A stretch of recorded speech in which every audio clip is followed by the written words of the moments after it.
زیاتره وخت یې په سعودي عرب کې تیر شوی دی. په دې وجه باندې پښتو ویلو کې ورته څه نه څه مشکلات دي. خپله ژبه چې ده نو هغه عربي ده، ډېر په روانۍ سره او ډېر په فلوونټلی چې دی نو هغه عربي وایي.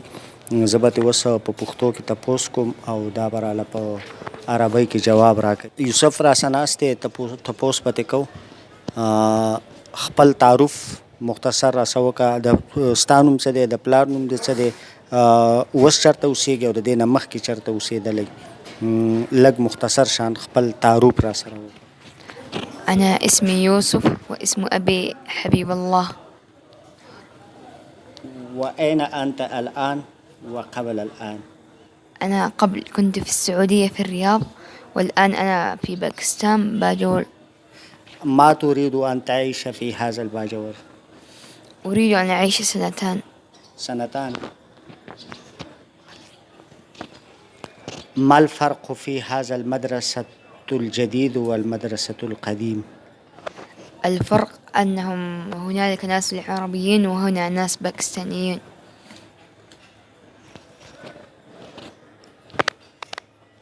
ها پښتو کې باندې تپوس کوم.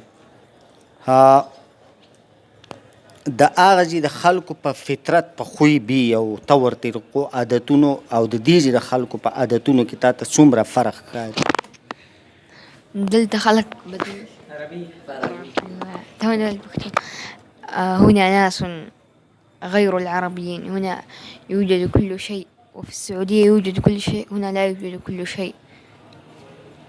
ها نور ماحول چې کوم دی دا راته څنګه ښکاري؟ لکه مطلب دا دی چې هغه ځای او دې ځای ماحول کې څومره فرق دی؟ الفرق أن هنالك اللغة العربية وهنا اللغة الباكستانية، وهنا الباكستان أزحم. صفائی په حوالې سره السعودية أنظف من باكستان. او الفرق أن دلته د څومره وخت شوی؟ مخکې چېرته راغلی پاکستان ته؟ أو راغلي ومخكة دري كذا مخكة. څومره وخت تیر کړی؟ دوم ياشتي.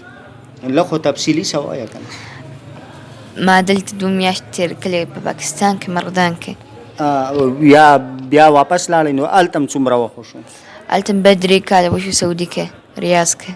او هلته ریاض کې په سکول کې وې؟ أو بس كل كم د سکول څه نوم دی؟ لږ په تفصیل سره راته ووایه. سكول نمدة ابتدائية عرقة. ابتدائیة العرکه. ښه د هغه ځای په سکول کې د سکول کم نظام چې دی او د دې ځای د سکول کم نظام دی په هغه کې څومره فرق محسوسوي؟ دلتا والدير دلتا بيخي والني. ښه دلته سکولونو کې وهل ډیر دی او هلته بیخي وهل نه، دا فرق دی. باقي استادان په سکولونو کې زنانه استادان یي؟ زنانه د جنکوی د جنکو سکول کې زنانه او د الکانو سکول کې سړي. ښه کلاسونه څه شي؟ لکه مطلب هلته عربو کې نصاب کې څه شی شامل دي؟ لکه کتابونه دلته زموږ په پاکستان کې لکه انګلیش وي، اردو وي، دغه شانې ساینس وي جنرل په دې لاندینو کلاسونو کې، ریاضي میتھمیټکس چې ورته وایي، اسلامیات وي او دغه شانې نور هم پکې داسې پاک سټډي یا معاشرتي علوم وي. هلته د څه کم کتابونه په نصاب کې شامل دي؟ هلته انګلیش دی او ریاضیات او اسلامیات او د کمپیوټر او د کومه چې ژبه ښایي چاته خپله ژبه.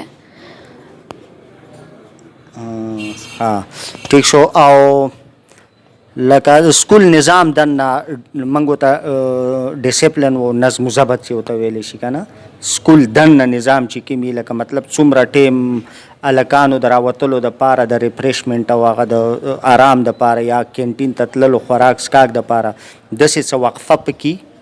او يبكي نهني بجيد أغي وقفي نيمة جنتي أغي كسوك أرس خوري. او خوراک بیا سکول کې ملاویږي که نه دا واړې د کور نه تیار په ټیپنز کې یا دغسې کم پاټس چې دي په هغه کې راوړي؟ کور نه راوړي، سکول کې ملي. سکول کې بیا خرڅوي که نه د سکول سایډ نه فري ملاویږي؟ خرصيم او پریم ملاویږي. دا فری ملاوېدو دپاره څه لکه داسې طریقه کار هغه نه به ته مخکې نه فیس جمع کړې او که نه دې څه طریقه دا چې څوک غریب یې هسې ورکوي. ښه چې کم غریب وي او هلته مطلب دا چې کم غریبان وي نو هغو ته د سکول د انتظامیې د طرف نه خوراک هم ورسه ورکولی شي. د تګ راتګ سکول ته تګ راتګ څه طریقه کاري لکه سکولونه لنډ وي او که نه هغه دپاره د ګاړو ماړو څه ضرورت پکې راځي. سکولونه لرې ټول لرې دي. نو ګاډي کې ځو. ګاډي کې ځای راځي نو د ګاډي فیس ورکوئ که نه خپل ګاډی استعمالوئ؟ خپل ګاډي استعمالوو. ښه ټیک شو. او په تلو راتلو کې څه مشکلات دي؟ نه څه مشکلات نه وي. ها هلته د چې کم سټوډنټس دي د لوور کلاسز دا کم لوور کلاسز مطلب د کمو کلاسونو لکه اول دویم دریم یا نو دی د سکول ټایم نه وروستو څه سرګرمیاني لکه څه کوي ټیوشن یا داسې قسم څه کوي؟ نه څه نه کوي. د مخ برانوم شان چلي خو دوی له دا کتابونه لږ ورکوي. او د لوبو څه موقع ته میلاویږي لکه دلته مطلب دلته خو سکول ټایم نه وروستو دا واړه ټول په دې لارو کوڅو کې لګي څوک کرکټ کوي څوک څه کوي هلته ستاسو څه معمولات دي لکه سکول ټایم نه وروستو د تفریح دپاره څه کوئ؟ هلته سکول نه بعد دغه کوي څوک نه پرېږدي سکول کې یې نیولي پلار به پسې دننه راځي.